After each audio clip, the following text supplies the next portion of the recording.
Hello and welcome to my channel. Today we are going to make basic pasta. The best part of making pasta is that you can get different taste by using different kind of pasta, different kind of pasta sauce and the veggies that you are going to add, and the procedure still remains the same. In a pan, heat some oil, add red chili powder and then add Italian mixed veg. You will find this in supermarket.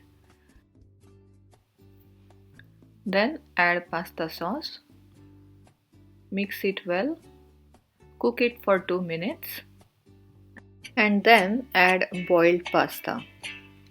Mix it again, add some salt to taste.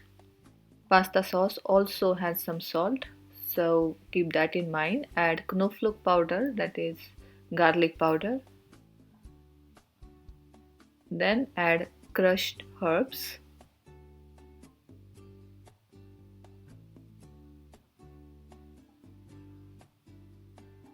And finally finish it off with cheese.